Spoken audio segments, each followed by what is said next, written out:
Olá pessoal, meu nome é Eduardo Machado, estou aqui mais uma vez para fazer análise de notícias que são divulgadas no site do STJ, mas primeiramente queria dizer para vocês que o nosso canal é dividido em 3 playlists, que é na letra da lei, a lei seca em vídeo e áudio, vou deixar o card aqui no alto.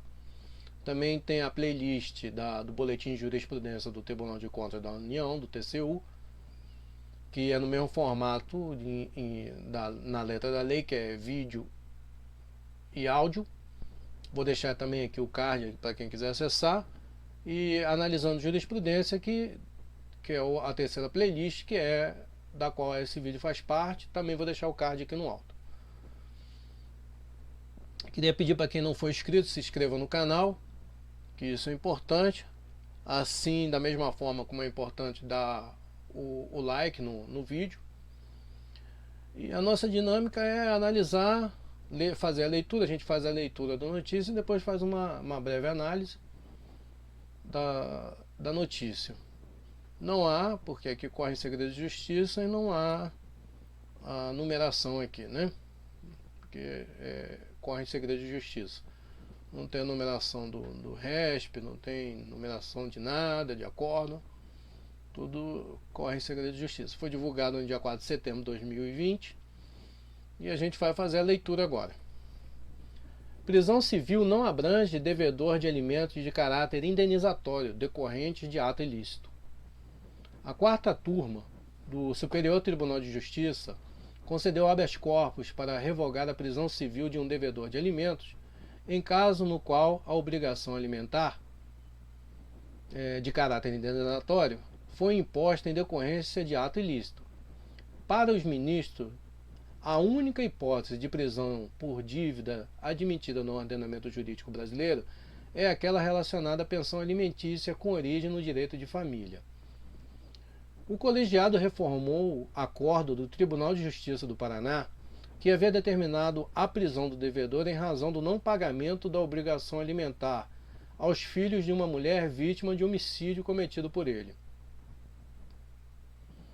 Segundo a defesa, o réu cumpre pena pelo homicídio, já em regime aberto, e teve seus bens bloqueados para garantir a execução da sentença proferida em razão de indenização por danos morais. Contudo, por não verificar comprovação do pagamento integral da obrigação alimentar, o TJPR determinou a prisão civil. Regra específica. A relatora do habeas corpus no STJ, a ministra Isabel Galotti, explicou que os alimentos, de acordo com a origem, podem ser classificados em 3 espécies: legítimos, devidos por força de vínculo familiar, estabelecidos em lei; voluntário/negociais, derivados de negócio jurídico; ou indenizatórios, em razão de ato ilícito. Segundo ela, os alimentos decorrentes de ato ilícito são considerados de forma expressa pelo Código Civil como indenização. A discussão no caso, ressaltou, é saber se o rito prescrito pelo artigo 528 do Código de Processo Civil, que estabelece a possibilidade de prisão em caso de não pagamento injustificado da pensão, tem aplicação na execução de sentenças indenizatórias de ato ilícito. A ministra apontou que a questão não tem unanimidade na doutrina, mas parte expressiva dos juristas sustenta que somente no caso de obrigações de direito de família é que se torna possível a prisão civil do devedor de alimentos. Esse entendimento, afirmou Galotti, é corroborado pela compreensão de que o CPC, em seu artigo 533, apresenta regra específica destinada a reger a execução de sentenças indenizatórias, que inclui a prestação de alimentos, a qual não pode ser alargada. Obrigações distintas. De acordo com a ministra, alguns doutrinadores ressaltam que o artigo 528 do CPC não faz diferença entre a obrigação alimentar de direito de família e a decorrente de ato ilícito. Para a relatora, no entanto, é manifesta a distinção entre a obrigação de prestar alimentos derivado do vínculo familiar e a decorrente da condenação de compor os prejuízos causados por ato ilícito. Isabel Galotti lembrou que os alimentos indenizatórios são arbitrados em quantia fixa, pois são medidos pela extensão do dano, de forma a propiciar na medida do possível, o retorno da vítima à situação anterior ao ato ilícito.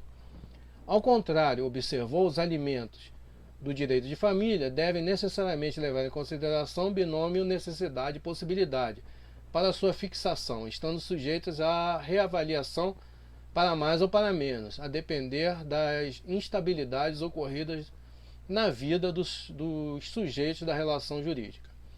Direito fundamental. Considero que, embora nobre a intenção do intérprete, e sem descurar da possível necessidade do credor dos alimentos indenizatórios, não é dado ao Poder Judiciário ampliar as hipóteses de cabimento da medida de caráter excepcional e invasiva a direito fundamental garantido pela Constituição Federal, afirmou.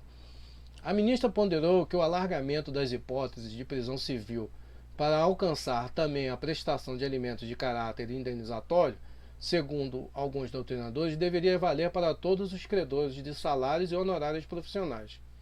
Acaba por enfraquecer a dignidade excepcional, a força coercitiva extrema, que o ordenamento jurídico, ao vedar, como regra geral, prisão por dívida, concedeu a obrigação alimentar típica, decorrente do direito de família, a qual, em sua essência, é sempre variável de acordo com a necessidade e a possibilidade dos envolvidos.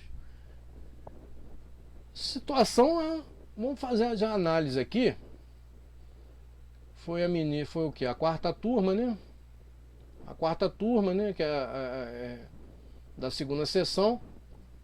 Sempre lembrando que a primeira sessão é primeira e segunda turma, a segunda sessão, terceira e quarta turma, a terceira sessão, quinta e sexta turma. A primeira é direito público, a segunda é direito privado e a terceira é direito penal. Ver que trata aqui de um habeas corpus, né, no direito privado, porque está na quarta turma. É sempre bom destacar isso. Todo mundo acha que habeas corpus vai cair só lá no penal, mas aqui é habeas corpus no civil, no direito privado. Então, situação bem preocupante essa decisão aqui do STJ, né, gente? Bem preocupante, porque praticamente falou para o devedor de alimentos de caráter indenizatório, falou, não precisa pagar não. Ele não vai pagar. A gente sabe que de fato ele não vai pagar. Já que ele não vai ser preso, ele não vai pagar. E há uma confusão aqui bem grande aqui, do meu ponto de vista. Eu estou dando uma opinião minha aqui, coisa que normalmente eu não faço. Mas levar a prisão civil, não incluir a prisão civil por alimentos em caráter indenizatório como passível de prisão civil, é a mesma coisa dizer não precisa pagar. É a mesma coisa dizer não precisa pagar. Então o que aconteceu no caso do Congresso? Foi lá e matou a mulher, né? Aí ele não vai ser preso se ele não pagar alimentos para os filhos daquela mulher que ele matou. Ele matou a mulher, ele não vai pagar, se ele não pagar alimentos para ela, ele não vai ser preso. Vai ter que entrar com uma ação de não sei o que para poder. Não, aí nisso os meninos já morreram de fome. Já morreram de fome. Perigosa essa decisão. Eu, particularmente, achei perigosa essa decisão do STJ. Entendeu? Não dando esse poder coercitivo da prisão para quem tem a dívida em relação ao indenizatório. Só o de que se relaciona com com a relação familiar que poderia, né? Diz a ministra que seria uma extensão do que não foi previsto, mas se você for ler aqui o artigo, realmente ele não faz distinção. É dever de alimentar? Não pagou? Vai preso. Não quer saber a origem, se a origem é contratual, se a origem familiar ou ato ilícito. Aí a ministra vai e restringe isso, uma restrição que realmente não está na lei. Nem a restrição está na lei, nem a ampliação está na lei. Aí eu te pergunto, eu falo assim, não vamos fazer ampliação que não está na lei. Tudo bem, mas não tem restrição feita na lei, ué. A lei não restringiu a prisão do não pagador de alimentos a só da relação familiar, e não restringiu a só isso. Aí ela foi, a ministra foi, o STJ restringiu por conta própria, né? Alegando que não poderia fazer ampliação. Não, ele não ia fazer ampliação. Ele não fez ampliação. Não é questão de fazer ampliação, é questão que está na lei. Ele fez, na verdade, ele fez uma restrição que não está prevista na lei. Foi completamente equivocada, do meu ponto de vista, a decisão da ministra. Porque não vão fazer ampliação. Não, você não vai fazer ampliação. Não tem nada que fazer ampliação. Né? Ele é devedor de alimentos e pronto, aplica-se a prisão civil. Né? Esse é o meu ponto de vista. Então ela foi falando, não, vamos fazer a restrição, porque não vão fazer ampliação. Não tem ampliação para ser feita. O que foi feito foi uma restrição não prevista em lei, do meu ponto de vista. Ou seja, garantiu ao devedor de alimento por ato ilícito, não quero falar a parte indenizatória, só a parte indenizatória, mas a parte alimentar como um todo. Por exemplo, ele vai pagar 20 mil por danos morais, matou a mãe da pessoa, vai pagar 20, matou a mãe. Aí aquela criança ficou sem mãe, beleza, ele vai pagar 20 mil por, vamos supor, porque ficou sem mãe, beleza, por dano moral.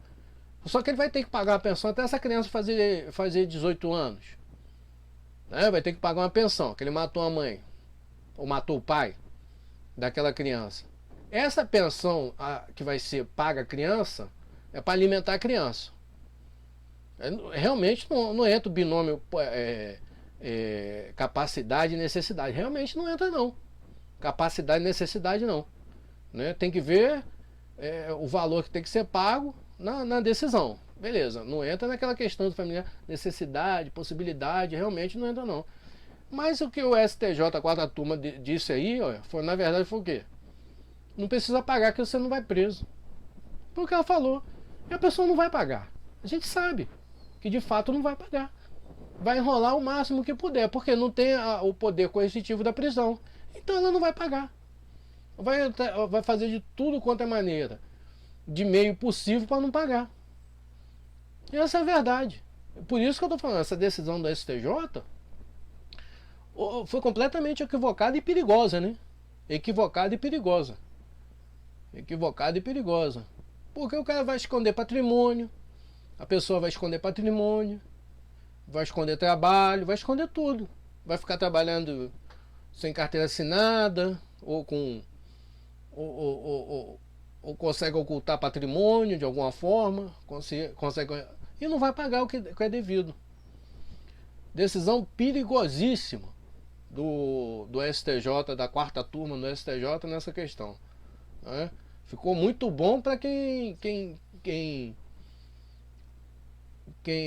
é obrigado a pagar alimentos derivados de ato ilícito. Porque agora sim, vai deitar e rolar não pagar. Agora sim. Aí depois pergunta por que existe tanta ação na justiça, né? Porque a própria justiça provoca mais ação. Porque quem não receber vai fazer o quê? Entrar na justiça. Para poder receber esses valores. É terrível, terrível isso quando acontece. Muito perigosa. Do meu ponto de vista, perigoso. Porque quem deve alimentos de caráter indenizatório não ser coagido à prisão pelo não pagamento é dizer, não precisa pagar, que você não vai ser preso. E quem for receber, que se vire para cobrar isso de você. A verdade é essa. Quem é advogado, quem advoga, quem estuda aí a jurisprudência sabe que é isso que vai acontecer. O não pagamento de alimento indenizatório. A verdade é essa. Então é isso, pessoal. Mais uma análise feita aí. Hoje eu dei uma opinião minha, como profissional, porque é o que vai acontecer na prática, coisa que eu não faço normalmente. A gente normalmente só analisa, mas essa é uma decisão bem polêmica da quarta turma. Bem polêmica mesmo. Quem não é inscrito no canal, se inscreva. Deixa o like no vídeo. Vou deixar aqui um cardzinho do último vídeo lançado aí, nessa playlist. Beleza, pessoal? E até uma próxima análise aí. Um abraço, valeu!